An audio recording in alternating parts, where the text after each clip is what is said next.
Good afternoon guys. Welcome to my live. At this very moment guys, na nandito po ako sa Daraga Doctors Hospital kasi nga po kailangan na magpa-check up ng anak ko dito sa hospital na to para po makasama siya sa mga lalagyan ng pistola sa darating na June 1, 2024 po dito sa Daraga Doctors Hospital po kasi po magkakaroon dito ng medical mission para po sa mga dialysis patient.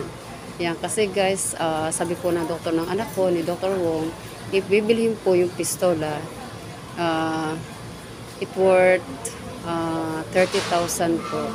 And yung pagpapakabit po yata 16K if I am not mistaken guys. So, ang akala nga po namin ay mangilan-ngilan lang po ang mga pasyente yung pupunta dito. Pero ayan guys, naku, napakarami po pala. Ayan, pagdating namin dito, napakahaba ng pila at sabi nga ng guard ay cut off na daw po. So pumunta po kami sa loob. Ayan, kahit nga po yung attendant doon, sinabihan kami na bumalik na lang ng May 31. Ayan guys, tingnan nyo guys. Ang dami talagang mga dialysis patient guys. Sinabihan kami na bumalik na May 31. So uwi na po sana kami. Pero inapura ko manggila yun. So manugan po. Tas sabi ko kaya na magbaka sakali pa rin kami na baka makapalista pa po. So ayan guys. Ayan. Bumalik kami sa loob. Then ayun. Tinanong ko yung sa registration kung saan ba nagpapalista. Then binigyan niya ako ng fill-upan. Then pinapill-upan ko sa manugang ko. Then ibinalik ko uli sa kanya at sabi niya hintayin na lang na matawag yung pangalan. So ang ginawa ko naman guys, tinawagan ko na yung anak ko doon sa labas kasi nandun na naghihintay sa may sakayan. So ayan, kailangan namin magtiyaga hanggang hapon kahit abutan kami ng gabi kasi sayang naman yung libreng paglalagay ng implant nun. At least hindi na kami maghahanap o mangungutang ng pangbayad sa paglalagay ng pistola pala guys. Sorry guys, hindi implant nun, pistola. Ayun guys, kasi ang hirap kitain ng pera. And guys, so ayan guys, samahan nyo ako guys. Papasok tayo dito sa loob para makita ninyo ang actual situation dito sa Doctors Hospital para sa mga dialysis patient na nagbabaka sakali.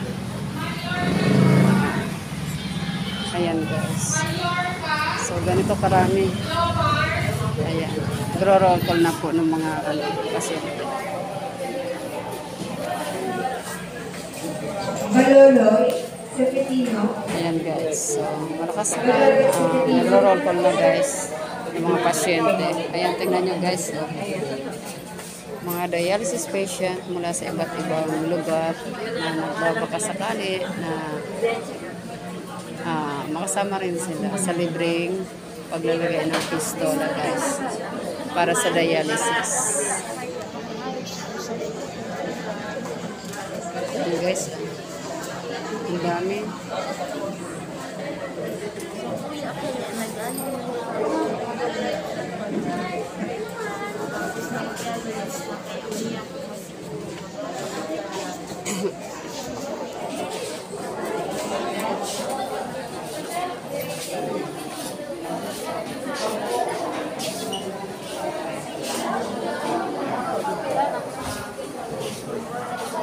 Amo. Ayan guys, ganito karami, ganito kakapal ang mga tao dito na naghihintay para matawag ang pangalan nila. Ayan guys. Pasain ka to? Pasain?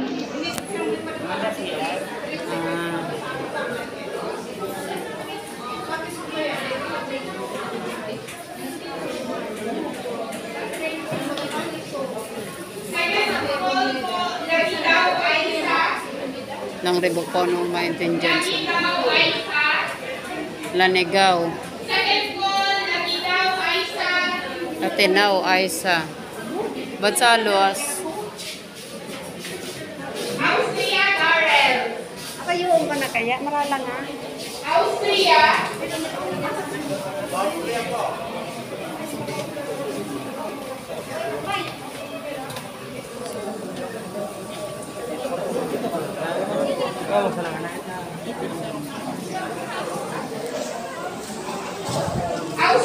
Darrell.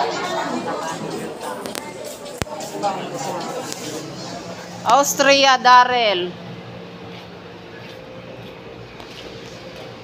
Ayan guys. So, ayan. Nandito ako sa labas. Ayan. So, for today guys, bye-bye po muna. And ayan. Magbabantay ako sa loob kasi baka mamaya matawag yung pangalan ng anak ko. Sayang naman yung pagpunta namin dito. So, bye-bye for now guys.